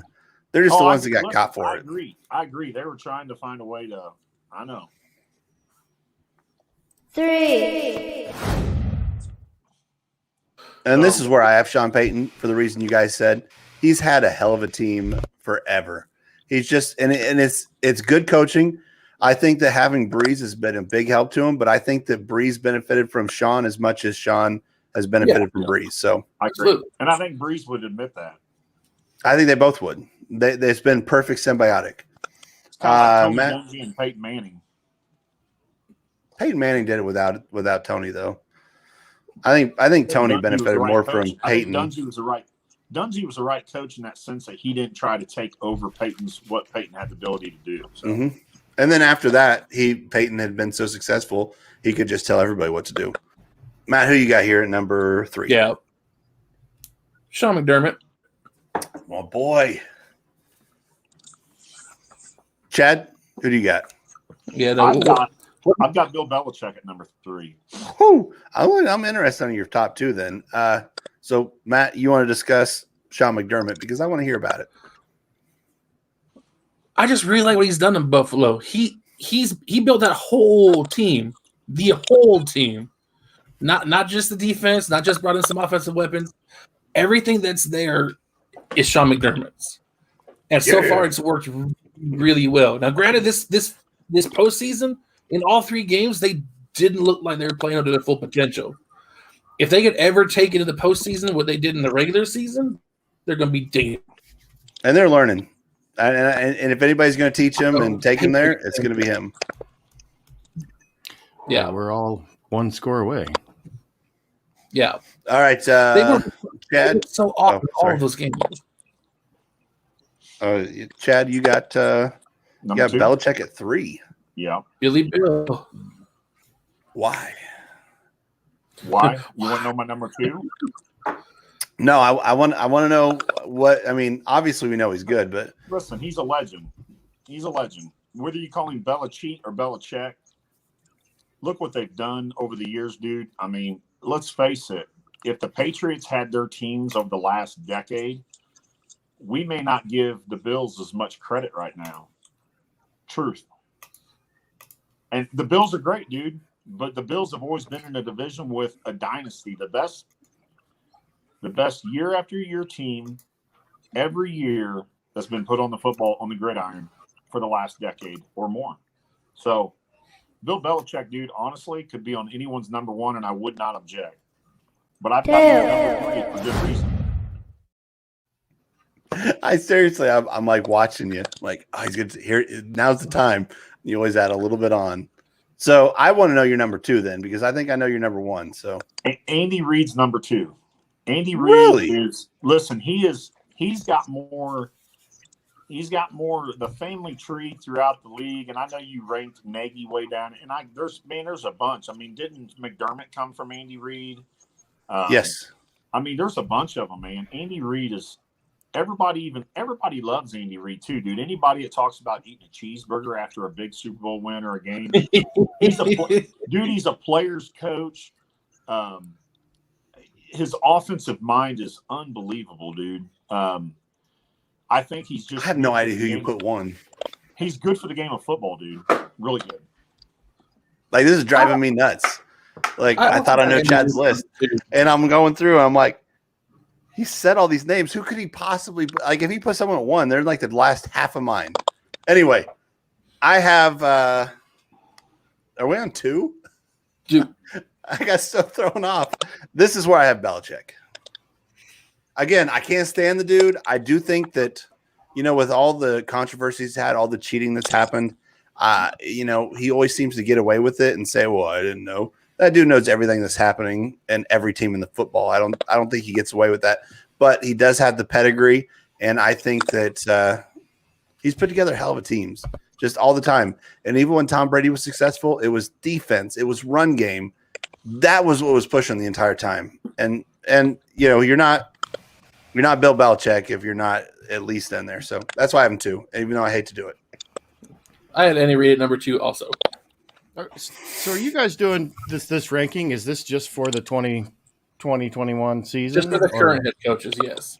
Just whoever's current head coaches right now. I'd put Belichick more down to like 10. This year, I don't think he deserves to be up at the top at all. Well, this year, I can't even put on him. I think having the crappy quarterback of Cam Newton, having half your team either leaving free agency and or opt out for COVID, he literally had nobody. And so I think give this year with the cap space they have, and I don't think he's necessarily drafted very well either. Points per game than the Bengals. It's because they lost everybody.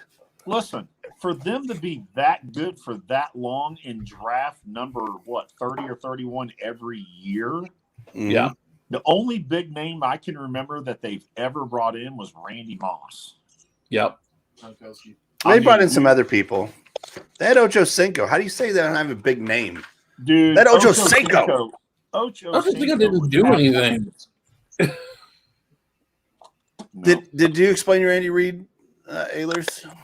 I mean, it's just everything that Ogre touched on. He's built this Chiefs team, and it is a powerhouse team, especially on the offensive side of the ball.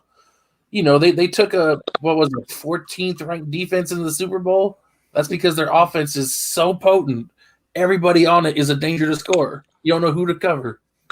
The only reason they beat the Chiefs is because their offensive line was banged up. And if you can hit Patrick Mahomes, which is another difficult thing to do, if you can hit any quarterback, if you can hit injured Patrick Mahomes, yeah. If you can hit any quarterback, if you can get to any quarterback like they got to Patrick Mahomes, you're in danger. Mm-hmm. Yeah. So, all right. Well, I'm going to go first because I am really waiting to see what Ogres is, so he has to go last. So I'm going to go first here. I put Andy Reid because he was a killer coach in Philadelphia.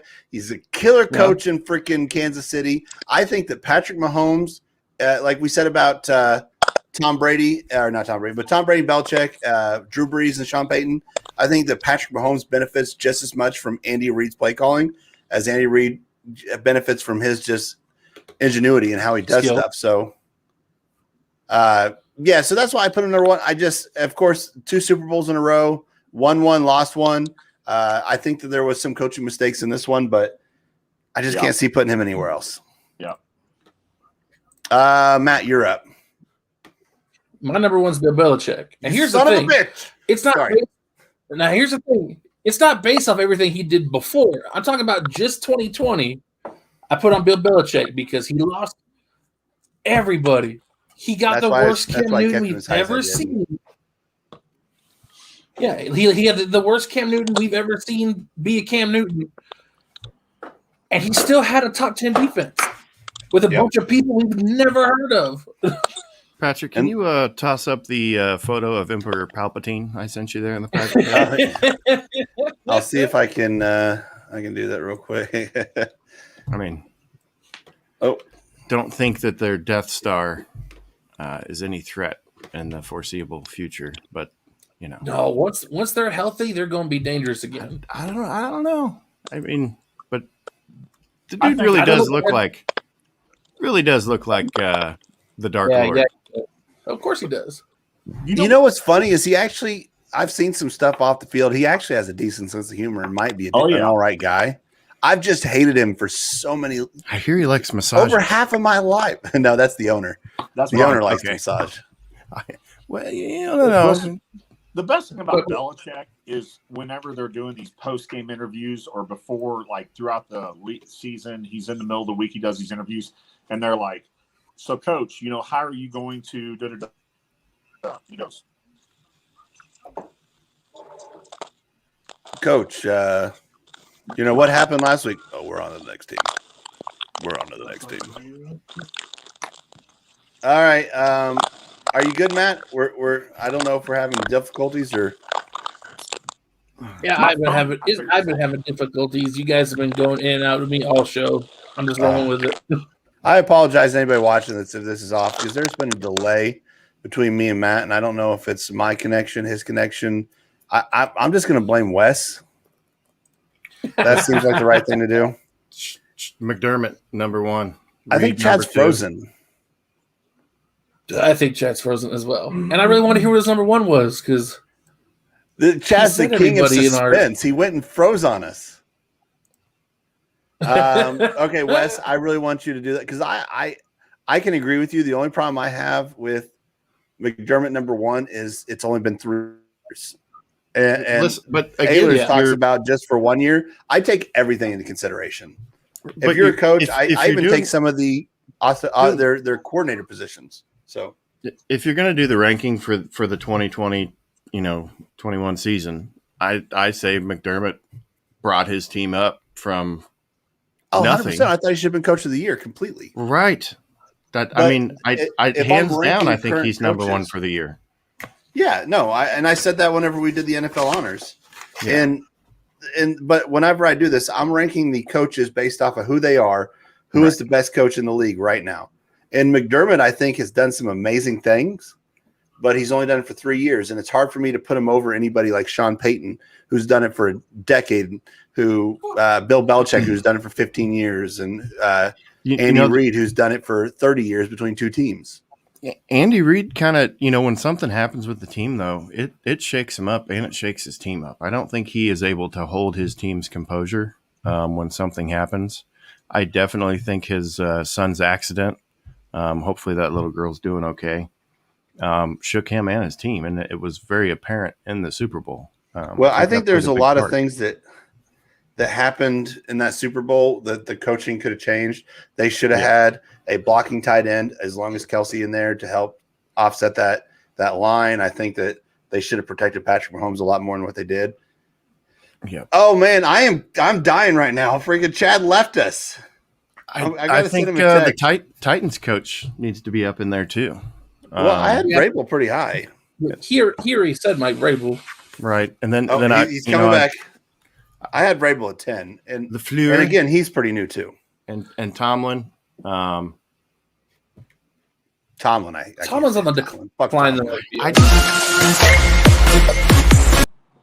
Every time you come in, Chad, you got us all on the edge of our seats, and then you freeze, and then you leave.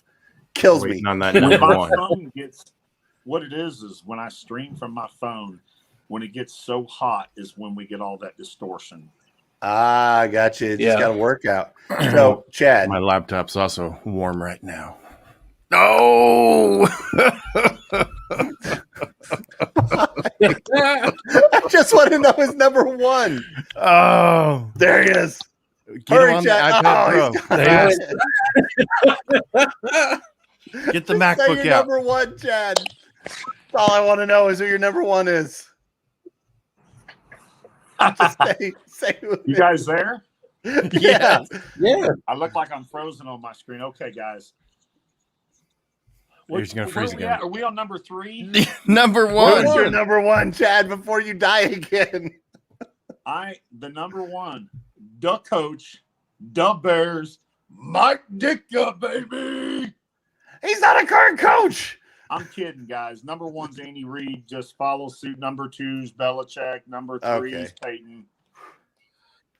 All right, so we're on then. Okay. You guys don't like Mike Ditka? That suspense was awful. I love Mike Ditka, the man. I wouldn't say he's the greatest coach. I think Marv Levy is one of the best ones. That dude did some amazing things.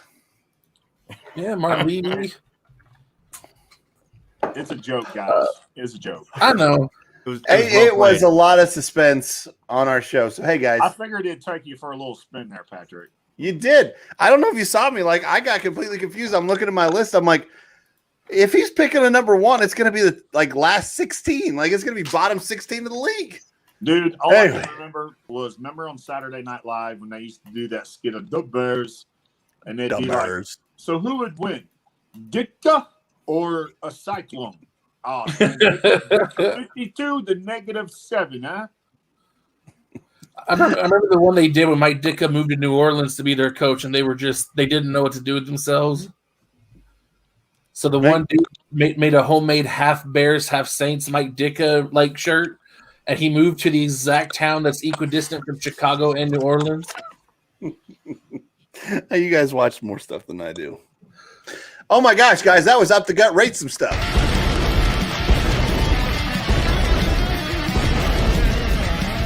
Go on and rate it.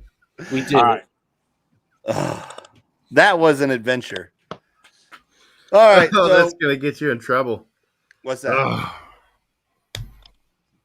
What's going to get us in trouble? We'll talk about it later. Okay, I want to listen one more time.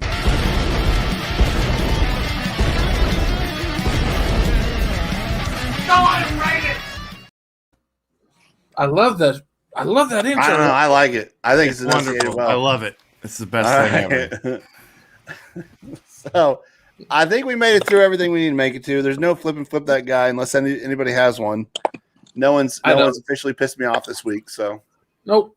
I say flip and flip that guy goes to the kid that goes to and starts spewing hate towards Cam Newton. I'm rich. see, I was gonna put him there, but then he was a kid, and so I wanted to just like I didn't want to attack a kid. But you know what? Flipping. Dadgummit! Flip that pal. He's just a itty bitty guy. He's just a kid. Nah, he really should have been that disrespectful. I mean, I say that as in I sat here and talked smack on Cam Newton every week.